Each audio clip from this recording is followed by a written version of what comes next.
안녕하세요. 저는 자그마한 과일 가게를 하고 있는 김정훈이라고 합니다. 사람이 살다 보면 이런 일 저런 일 참 많이 겪죠.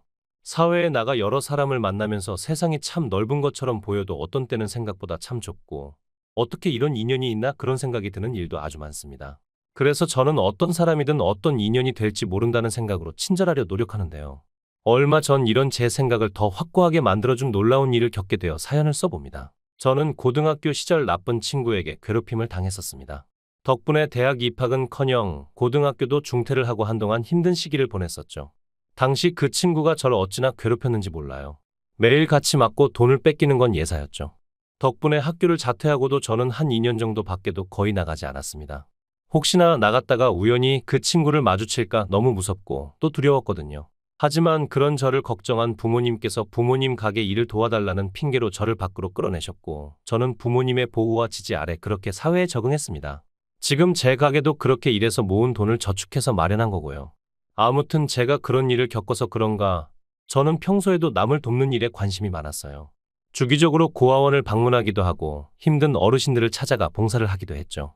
근데 제가 가게를 차린 그 근처에 매일 폐지를 주워가는 할머니가 계시더군요. 힘들지도 않으신지 매일 새벽같이 나와 온 동네 길목을 돌며 박스를 줍고 계신데 할머니가 끌고 다니시는 수레가 너무 무거워 보여서 늘 마음에 쓰였죠. 그래서 저는 제 가게에서 나오는 박스를 모으고 정리해서 매일 할머니께 드렸어요. 박스를 드린다는 핑계로 따뜻한 커피나 차도 한 잔 드리고 과일도 좀 챙겨드렸고요. 할머니는 늘 한사코 사양하셨지만 제가 멍이 들거나 찌그러진 것이라 못 파는 과일이라는 핑계를 대면 그제야 못 이긴 척 몇 개를 받아가곤 하셨습니다. 아유, 이건 멀쩡해 보이는데 또 왜 그래? 가격만 조금 깎아서 팔면 되겠구먼. 여기 근처 죄다 회사며 병원이라서 거래처나 병문안용 과일밖에 안 나가요. 그래서 상처 조금 난 과일이라고 싸게 내놔도 다들 안 사가시더라고요. 이렇게 멀쩡한데. 그냥 썩혀서 버리면 저도 너무 아깝고요. 아이고, 그럼 내가 몇 개 사갈게. 매일 이렇게 공짜로 받아서 어떻게 해? 사람이 염치가 있지. 이게 어떻게 공짜예요? 할머니께서 매일 저희 집 박스 공짜로 치워주시잖아요. 저것도 버리려면 얼마나 귀찮은데 할머니 덕분에 제가 얼마나 편한지 몰라요. 아이고, 어쩜 이리 말도 이쁘게 할꼬. 그렇게 매일 할머니와 얼굴을 마주하다 보니 자연스럽게 할머니와 친해졌어요. 가끔은 진짜 저희 할머니 같다고도 느꼈고 할머니께서도 저를 과일 손주라며 오며 가며 말도 걸어주시고 가끔은 주머니 속에서 녹은 사탕을 꺼내서 제 입에 넣어주시기도 하셨죠. 근데 참 사람이 살다 보면 좋은 인연만 있는 게 아니잖아요. 아무리 피하고 만나고 싶지 않아도 이 넓은 대한민국에서 악연과 딱 마주치는 일도 정말 심심치 않게 일어나고요. 네, 그날도 그런 날 중 하나였어요. 정말이지 재수온 붙은 그런 날 중 하나요. 아니 진짜 이 할망구가 노망이 났나? 할매 어디 가요? 이거 안 보여요. 귓구녕 막혔냐고. 거기 당신 말이야. 어? 나 말이야? 그럼 이대로 변해. 할망구가 당신 말고 또 있어. 또 있냐고. 하. 됐고 할매. 이리 와. 이리 와서 이거 어떡할 건지나 말해. 아니, 총각, 아무리 그래도 내 나이가 몇인데. 그럼 남의 비싼 외제차 긁고 도망이나 가지 말던가. 왜? 나이 먹었다고 존대는 받고 싶고 입힌 손에는 물어주기 싫어. 존대를 듣고 싶으면 자격이나 갖추라고. 네, 내가 그쪽 차를 긁었어요. 아이고, 이를 어째 미안해요. 몰랐어. 어디, 이거 고치는데 얼마나 들어요? 내가 번호 줄 테니까 우선 먼저 수리하고 연락하면 돈 줄게요. 미안해요, 총각. 내가 당신 뭘 믿고 수리를 먼저 해? 아니, 애초 이 차가 얼만지는 알아? 이거, 당신 같은 할망구가 그런 더러운 쓰레기 주워서 버는 돈으로는 100년이 지나도 못 사는 그런 차야. 알아. 이게 무슨 문방구에서 파는 장난감 차인 줄 아나 본데. 수리비 얼마나 나올 줄 알고 나중에 돈을 준다 만다야. 당장 물어내, 당장. 총각, 내가 잘 몰라서 그래. 미안해요. 가게를 열 준비를 하며 한창 바쁘게 일하던 중 밖이 너무 시끄러워서 나가보니까 할머니께서 웬 젊은 남자 앞에서 허리를 숙이고 계속 사과를 하고 계시더라고요. 무슨 일인가 가만히 들어보니 할머니의 수레가 남자의 차를 긁은 듯 했고요. 남자의 차는 척 보기에도 몹시 비싸 보였고 이거 큰일이 났구나 하고 감이 왔습니다. 그래서 얼른 나가서 몰래 남자의 차를 살피는데 생각보다 그렇게 크게 흠이 나지 않은 듯 했죠. 아니, 사실 자세히 보면 긁힌 자국이 있는지 잘 보이지도 않았어요. 그냥 겉만 살짝, 아주 살짝 긁힌 정도였는데 남자가 지나치게 화를 내고 있는 상황이었어요. 게다가 듣자 하니까 아무리 그래도 연세 지긋한 어르신께 막말해 반말해. 정말이지 가관도 아니더군요. 저는 우선 당황한 나머지 말도 제대로 못하시는 할머니 앞을 막고 남자와 마주섰습니다. 그리고 그야말로 깜짝 놀라고 말았어요. 너, 최경수? 맞아? 뭐야? 넌 누군데 갑자기 끼어들어? 당신 나 알아. 이 할망구 손자야. 너 나 기억 안 나? 나 김정훈인데. 우리 고등학교 때 같은 반이었잖아. 뭐야? 그 찌질이 최경수. 네가 최경수라고. 넌 진짜 하나도 안 변했구나. 네, 남자는 저를 고등학교 때 죽어라 괴롭히던 바로 그 나쁜 친구였습니다. 매일 같이 저를 때리고 돈을 뺏어갈 땐 언제고 세월이 조금 지났다고 저를 기억도 못하는 걸 보고 있자니 참 황당하기 그지없었죠. 이야, 너 고등학교도 자퇴하고 튀더니 사는 게 영 변변치는 않나 보다. 이 시간에 그런 옷으로 길에 있는 거 보면 알만하다 알만해. 여기 뒤에 과일 가게가 내가 하는 가게야. 그러고 학교 뛰쳐나가더니 한다는 게 고작 이런 구멍가게냐. 남자가 가오 떨어지게 하긴 알만하다. 고등학교 때부터 애들이랑 겉돌고 공부도 못했으니 뭐 대학이라고 갔겠냐. 너야말로 애들 때리고 돈 뺏고 다니면서 온갖 폐악질이란 폐악질은 다 부리더니 나이를 그렇게 처먹고도 나이 드신 어르신께 함부로 막말하고 인성질을 하고 다니네. 어떻게 그렇게 사람이 하나도 안 변하는지 네가 대학을 갔는지 안 갔는지는 모르겠는데 너 하는 꼬라지 보아하니 사회생활 참 힘들겠다. 얘 웃기네. 야, 내가 만만하냐? 나 무섭다고 학교까지 자퇴해놓고는 한동안 얼굴 안 봤다고 이제 많이 컸냐? 왜? 그때처럼 나 때리고 돈도 빼앗게. 해봐 한번. 어떻게 되는지. 우리 이제 10대 아니거든, 경수야. 그때는 내가 어려서 너 무서워하고 도망 다녔는지 몰라도 이제 너 같은 거 안 무서워. 사람을 무슨 범죄자 취급하네. 내가 너 같은 애 때려서 뭐 했으냐? 너야. 이런 거지 같은 구멍가게나 하면서 하루 벌어 하루 먹고 살지 몰라도 나는 외제차 몰면서 남들 다 부러워하는 번듯한 직장. 직업 가지고 사는데 잃을 게 많은 내가 널 왜 때리겠어? 응? 그래? 그럼 이제 우리 가게 앞에서 차 좀 빼. 할머니 그만 괴롭히고 보니까 차 그거 긁힌 티도 안 나고 자세히 안 보면 보이지도 않던데. 저 정도 고칠 돈도 없으면 외제차를 타지 말든가 왜 주차하면 안 되는 곳에 주차해놓고는 고작 저거 긁혔다고 어르신을 괴롭히냐? 네 가오는 이런 걸로는 안 상하냐? 이래서 거지 같은 것들 상대하기 싫다니까. 저 차가 얼만 줄 알고 니까짓 게 수리비를 운운하냐 정훈아. 시끄럽고 저 노망난 거지. 할망구 니네 할매야. 아니면 꺼져. 남의 일에 상관하지 말고. 녀석은 여전히 덩치가 크고 위압적이었습니다. 부끄럽지만 솔직히 좀 무섭기도 했죠. 근데 제 뒤에서 제 옷자락을 쥐고 덜덜 떠는 할머니를 슬쩍 보니 견딜 수가 없었습니다. 최경수는 어릴 때부터 남을 위협하고 때리는 일을 예사로 하는 인간이었고 할머니처럼 약한 힘없는 사람 앞에서 더 가혹한 부류이기도 했습니다. 무엇보다 저 녀석 때문에 제 고등학교 시절을 망치고 제 인생의 가장 소중한 몇 년을 힘들고 고통스럽게 보낸 걸 생각하니 더는 도망가고 싶지 않았습니다. 저는 녀석이 함부로 행동하지 못하도록 일부러 목소리를 높여온 길거리에 울리도록 쩌렁쩌렁 이야기했습니다. 그래, 우리 할머니야. 그러니까 할 이야기 있으면 그냥 나한테 말해. 수리비가 필요한 거면 수리비 견적 나오면 나한테 영수증 보내서 청구하라고. 이렇게 위협적으로 사람 겁박하지 말고. 뭐? 내가 뭐 어쨌다고 이래? 목소리 줄여. 사람들 다 쳐다보잖아. 쪽팔리게. A씨, 회사 앞에서 이게 무슨 망신이야? 그러게 왜 할머니가 수리비 주신다는데 왜 노망난 할망구라느니 거지라느니 하면서 막말하고 사람을 겁박해. 전화번호 받고 확인하고 그러고 수리비 견적 나오면 청구만 하면 되는데 네가 깡패야? 아니면 건달이야? 아니 잠시만 지금 보니까 너 변호사 배지까지 달고 있네? 변호사가 이래도 돼. 너 이렇게 사람한테 막말하고 겁박하는 거 이런 것도 다 법적으로는 하면 안 되는 거 아니야? 조용히 하라고. 진짜 재수없게. 야, 내가 진짜 이번만 참는다. 전화번호 내놔. 수리비 나오면 청구하게 빨리 줘. 나 가야 되니까. 사람들이 시선이 몰리는 걸 느꼈는지 녀석은 제 번호를 받고는 후다닥 사라졌습니다. 도로 건너편에 로펌이 하나 있는데 그 빌딩으로 들어가는 걸 보니 회사 앞이라는 말이 거짓말은 아닌 것 같았죠. 저는 녀석이 사라지는 걸 확인하고 나서 할머니를 이끌고 가게로 돌아왔습니다. 그리고 놀라셨을 할머니를 위해서 따뜻한 차와 과일을 조금 깎아서 내어드리고는 할머니를 위로했습니다. 할머니, 걱정 마세요. 이건 제가 해결할게요.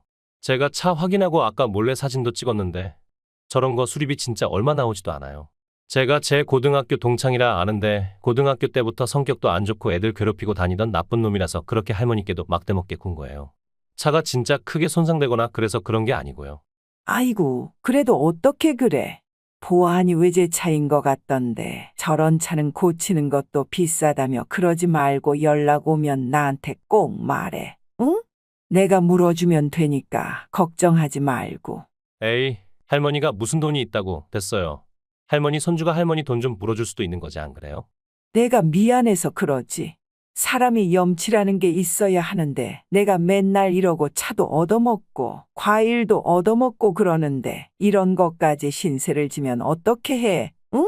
자꾸 그러시면 저 진짜 서운해요. 아무튼 이 일은 제가 해결할 거니까 신경 쓰지 마세요. 어차피 말씀 안 드릴 거니까 기다리지도 마시고요. 미안해. 그리고 정말 고마워. 아까는 어찌나 무섭던지 몸이 덜덜 떨렸는데 내가 정말 큰 은혜를 입었어. 그날은 가게 문을 조금 늦게 열기로 하고 할머니와 차도 마시고 밥도 함께 먹었습니다. 다행히 할머니께선 조금씩 안정이 되신 듯 했고 덕분에 가게를 나가실 때도 환하게 웃으며 그렇게 수레를 끌고 가셨죠. 저도 어찌되었건 할머니께 도움이 되었다는 사실에 무척이나 뿌듯했습니다. 그리고 제 스스로도 과거 최경수에게 괴롭힘을 당하며 괴로워했던 일들에서 조금은 벗어나 당당하게 말을 받아쳤다는 것에 꽤 만족을 했고요.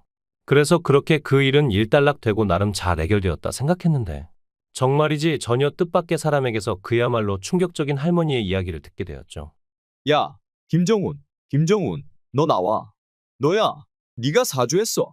나오라고. 아니, 이게 대체 무슨 짓이야? 남의 가게에서. 네, 제게 할머니의 이야기를 들려준 그 뜻밖의 인물은 바로 최경수였습니다. 그날도 평소처럼 가게 문을 열고 장사를 하는데 그 녀석이 마치 미친 사람처럼 가게 안으로 뛰어 들어오더니 나오라며 고래고래 소리를 지르고 있었죠.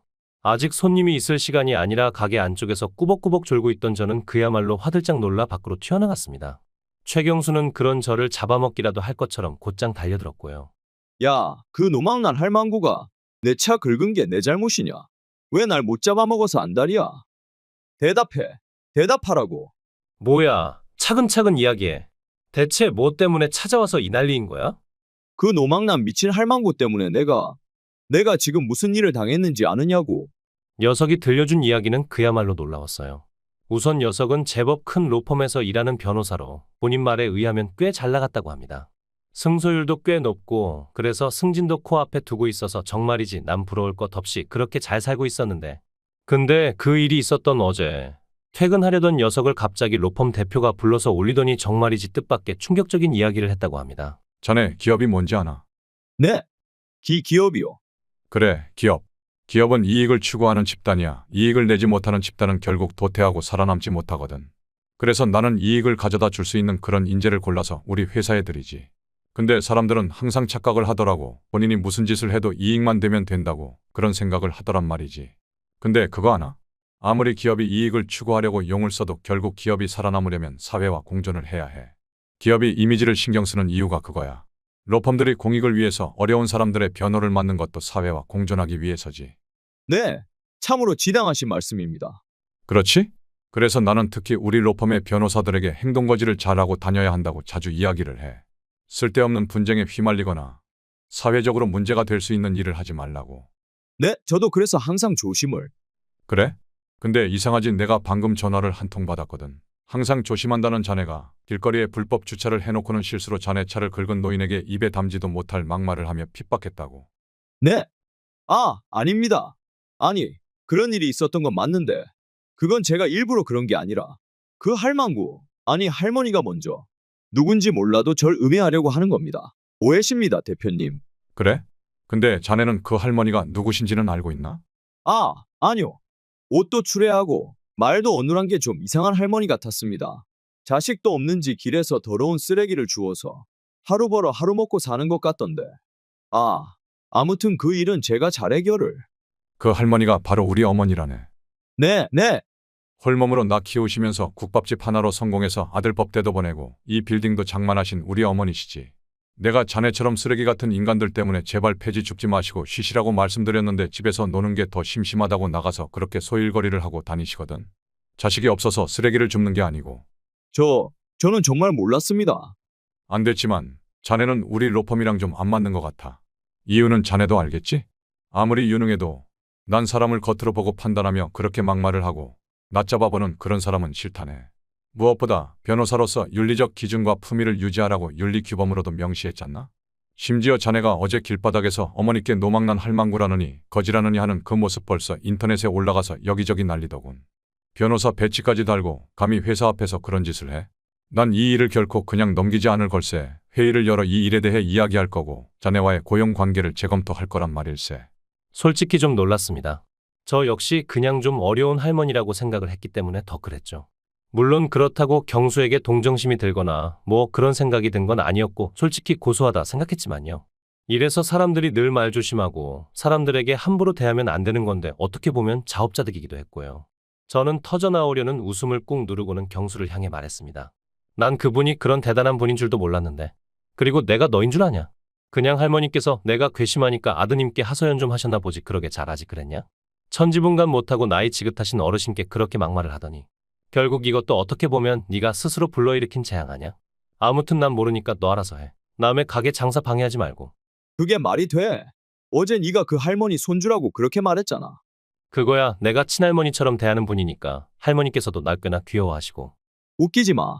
너 그 할머니 어딨는지 빨리 말해. 내가 이 거지 같은 더러운 가게 싹 불지르기 전에. 어디 불지르기만 해봐. 내가 가만히 있나. 경수 녀석이 제 멱살을 잡고 드자비질을 하려고 난리치던 중 익숙한 목소리가 들렸습니다. 놀라서 뒤를 돌아보니 할머니께서 평소와 다르게 화사한 차림으로 서 계셨죠. 평소엔 늘 편한 그리고 조금은 허름한 차림이셨는데 정말이지 딴 사람 같더군요. 입고 계신 옷도 신고 계신 구두도 전부 아주 비싸 보이는 고급품이었습니다. 솔직히 그제야 경수가 말한 게 정말 진짜였구나 하고 실감이 나더군요.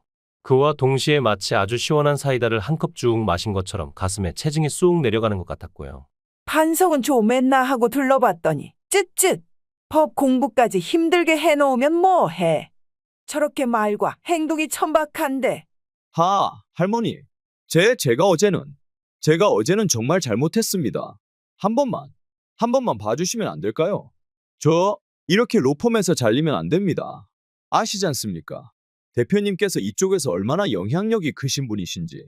제가 어제는 너무 힘들고 그래서 저도 모르게. 사람이 그러면 못 써. 없어 보이고 본인보다 못해 보인다고 그렇게 무시하고 겁박하면 돼. 쯧쯧. 그리고 듣자 하니 우리 과일 가게 총각까지 괴롭혔다며. 이래서 법 공부를 아무나 하면 안 돼. 응? 인성이 되먹지를 못했는데. 먼저 사람이 되어야 다른 사람 사정도 듣고 그러고 변호도 해주고 하는 거지. 너 같은 것들이 변호사가 되면 힘든 사람들 고열 빨아먹는 벌레가 되는 거요. 네.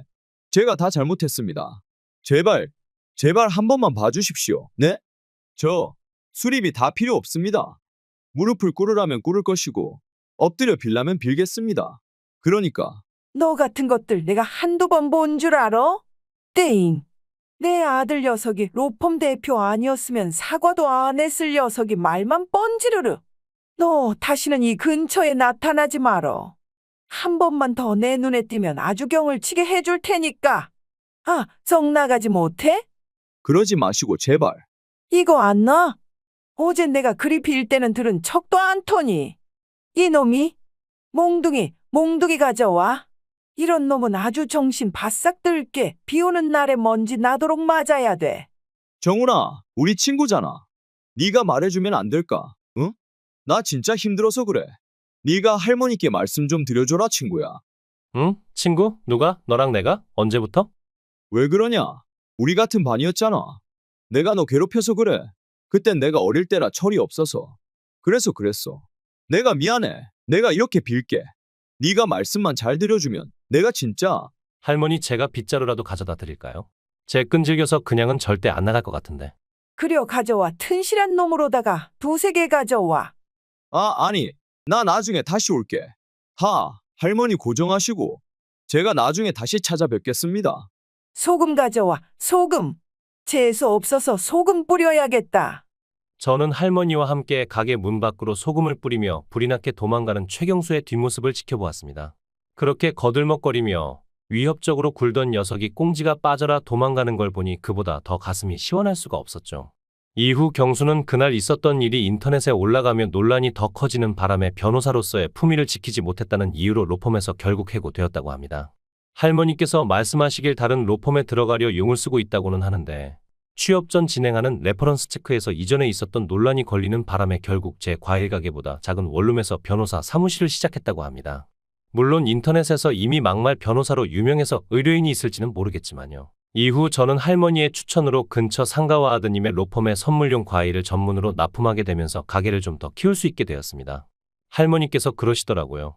사실 그런 차림으로 폐지를 줍고 다니면 험한 말도 많이 듣고 안 좋은 일도 겪는데 제가 할머니를 친절하게 챙겨준 첫 번째 사람이라고요. 역시 사람의 인연이란 언제 어떻게 될지 모르는 깜짝 상자 같다는 생각이 드는 요즘입니다. 여러분께서도 제 일을 거울 삼아 작은 인연 하나도 소중히 대하시면 어떨까요? 긴 이야기 들어주셔서 감사합니다.